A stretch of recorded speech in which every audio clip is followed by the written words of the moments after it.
नमस्कार दोस्तों, एक और स्ट्रेटजी डिस्कस कर लेते हैं neutral bullish on volatility market के लिए। न्यूट्रल बुलिश ऑन वॉलेटिलिटी का मतलब क्या होता है? इसका सीधा सीधा मतलब होता है कि मार्केट और अंडरलाइंग एसेट वॉलेटाइल होनी चाहिए। वॉलेटाइल मतलब ये किसी भी वन डायरेक्शन में बहुत ज़्यादा मूव करनी चाहिए, तभी जाके आपको इसमें प्रॉफिट रहेगा। अगर आपकी अंडरलाइंग एसेट किसी रेंज में ट्रेवल करती है तो डेफिनेटली आपको ये स्ट्रेटजी नहीं अप्लाई करनी है। आपको न्यूट्रल बीरिश ऑन वॉलेटाइल के अंदर जो भी स्ट्रेटजीज डिस्कस की थी वो अप्लाई करनी है। वह ये तो हो गई कहा सुनी। अब इस स्ट्रेटजी का नाम और कुछ अदर थिंग्स डिस्कस कर लेते हैं। इस स्ट्रेटजी का नाम है शॉर्ट कॉन्डोर। वह कॉन्डोर का मतलब मैं बता चुका हूँ, इसका मतलब होता है गिर्द। तो इसका जो शेप आने वाला है वो गिर्द जैसा आने वाला है। इसके बारे में कुछ और पॉइंट्स डिस्कस कर लेते हैं। फर्स्ट पॉइंट तो ये है कि ये लिमिटेड रिस्क और लिमिटेड रिवॉर्ड्स स्ट्रैटेजी है, और यहाँ पर हम ऑलरेडी एक्सपेक्ट कर रहे हैं कि मार्केट वॉलेटाइल होने वाला है। तो जब भी आप विक्स देखें कि विक्स हाई है तो आप आंखें बंद करके ये स्ट्रैटेजीज अप्लाई कर सकते हैं। इस स्ट्रैटेजी में तो लिमिटेड लॉस है, लिमिटेड प्रॉफिट है, तो आपको ज़्यादा झंझट लेने की और दिमाग लगाने की ज़रूरत भी नहीं है। चलो इसके बारे में कुछ और पॉइंट्स डिस्कस कर लेते हैं कि कहाँ पर पोजीशन बनानी है, कहाँ पर ब्रेक इवन पॉइंट आएगा, मार्जिन रिक्वायर होगा कि नहीं होगा। सबसे पहले आपको देखना है मार्केट वॉलेटाइल है, टिक हो गया, ठीक है। अभी हम ये स्ट्रेटजी बनाने वाले हैं। ये स्ट्रेटजी कहाँ बनाएंगे? ये स्ट्रेटजी बनाएंगे कॉल साइड में। कॉल साइड में कितनी पोजीशन बनाएंगे? हम 4 पोजीशन बनाएंगे और चारों डिफरेंट स्ट्राइक प्राइजेस पे बनाएंगे। ठीक है, अभी ये समझ में आ गया कॉल साइड में आना है, 4 स्ट्राइक प्राइस पे पोजीशन बनाना है। अब कैसे बनाना है? सपोज आप 4 पोजीशन बना रहे हैं, 15,000, 15,100, 15,200, 15,300 हो गया। तो आपने 4 पोजीशन जो बनाई है 15,000 और 15,300, जो लोअर स्ट्राइक प्राइस है और जो हायर स्ट्राइक प्राइस है कॉल साइड में, उसकी पोजीशन को आपको सेल कर देना है और मिडिल वाली 2 पोजीशन को बाय कर लेना है। ये तो एक एग्जांपल था, मैं आपको करंट मार्केट के लिए भी स्ट्रेटजी अप्लाई करके बता दूंगा कि कैसे इसको अप्लाई करना है।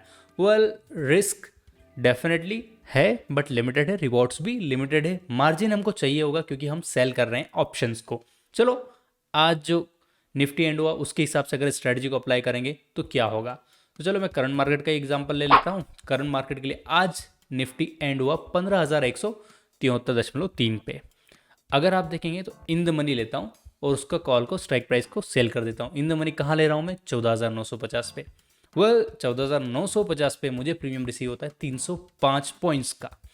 एक और पोजीशन बनाऊंगा मैं 15,050 पे, मतलब 100 पॉइंट ऊपर, और वहाँ पर क्या करूँगा मैं? बाय करूँगा 229 रुपये का प्रीमियम पे करके। जब भी मैं प्रीमियम पे करता हूँ तो मैं उसको माइनस साइन के साथ लिखता हूँ, क्योंकि मैं वो अमाउंट दे रहा हूँ, मतलब मेरे अकाउंट से वो डेबिट हो रहा है। एक और पोजीशन बनाएंगे, फिर से हम क्या करेंगे? 200 पॉइंट ऊपर ले लेते हैं, तो 15,250। यहाँ पर भी हमने क्या किया? पे किया है, क्योंकि मिडिल की दोनों पोजीशन हम बाय कर रहे हैं तो हम बाय करने के लिए पे करते हैं, और अगर हम सेल करते हैं तो हमको रिसीव होता है। तो 112 पॉइंट्स का प्रीमियम हमने पे कर दिया। चलो 100 पॉइंट्स और ऊपर लेते हैं और एक और पोजीशन बना लेते हैं जो हमारी लास्ट स्ट्राइक प्राइस से पोजीशन रहेगी।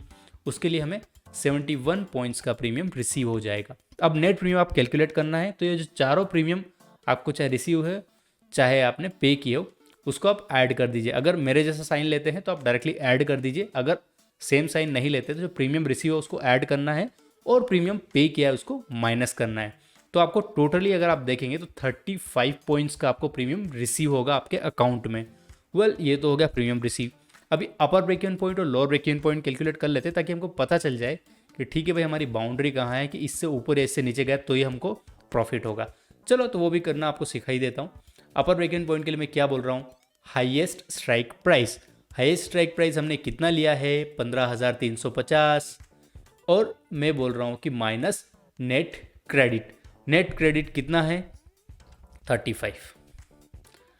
तो अगर आप 15,350 में से 35 को घटाएंगे तो आपको मिलेगा 15,315। तो ये आ जाएगा आपका upper break even point. Lower break even point भी सिमिलरली आपको कैलकुलेट करना, ये आपके लिए होमवर्क है।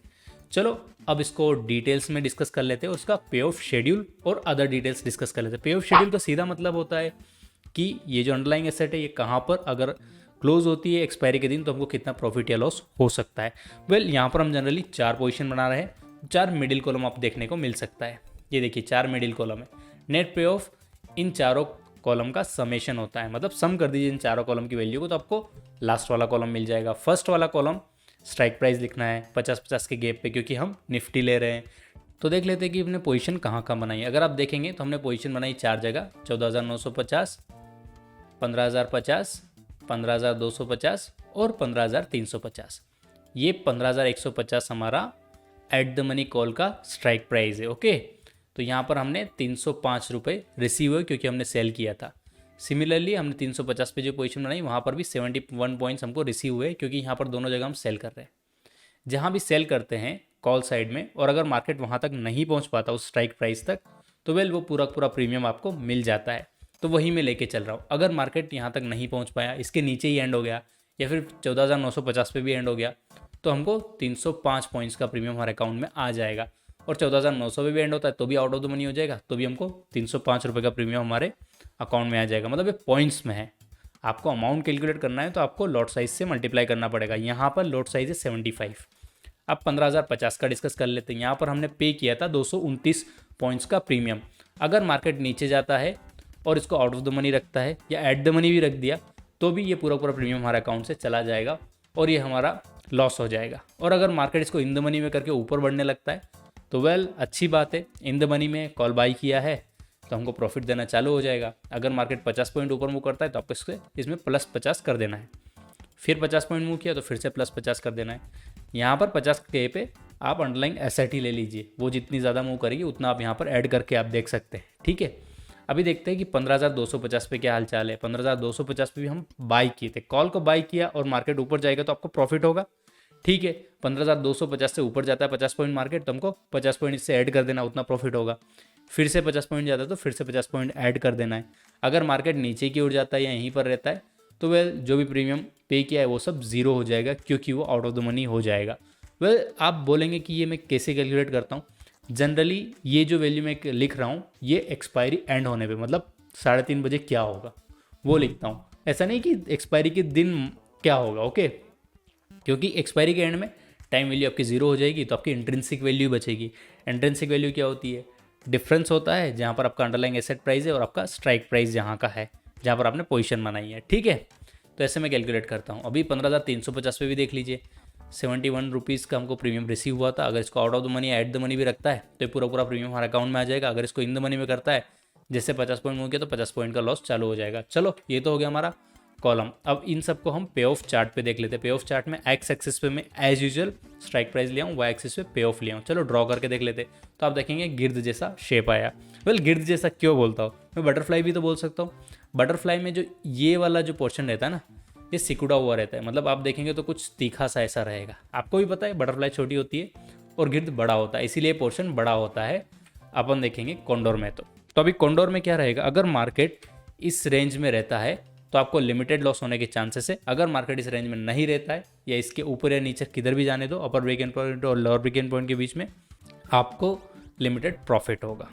चलो, ये तो थी हमारी स्ट्रैटेजी के बेस पे मैं डेली ट्रेड करता हूँ। मैं अपनी ट्रेड अपने टेलीग्राम चैनल पे अपडेट करता हूँ, कितना प्रॉफिट हुआ है, कहाँ पर पोजीशन बना रहा हूँ, कहाँ से मैं निकल रहा हूँ, वह ये सारी डिटेल मुझे आप टेलीग्राम चैनल पे जाके देख सकते हैं। अगर आपको निफ्टी और बैंक निफ्टी का रोज़ का जो एनालिसिस करता हूँ वो भी चाहिए तो वो भी फाइल में वहाँ पर अपलोड करता हूँ और उसकी लिंक भी मैं डिस्क्रिप्शन में डाल देता हूँ, आप वहाँ से भी डाउनलोड कर सकते। अगर आप नीचे वाले लिंक से डाउनलोड करते तो 5 मिनट में रिफ्रेश होती रहती। कभी आपको डेटा शायद कम या ज़्यादा मिल जाए, बेटर होगा कि आप मेरे टेलीग्राम चैनल पे जाइए, वहाँ पर मुझे ज्वाइन कीजिए। वहाँ पर आपको ट्रेड और अदर यूजफुल अपडेट भी मिलते रहेंगे। ओके, और वहाँ से आपको पूरा एनालिसिस मिल जाएगा। FIIs कैसे पोजीशन बना रहे थे, DIIs कैसे पोजीशन बना रहे थे, डो जोन्स का फिगर क्या था, और बहुत सारी जानकारी। Thank you guys for watching this video. If you found this video helpful, then hit the like button and consider subscribing this channel.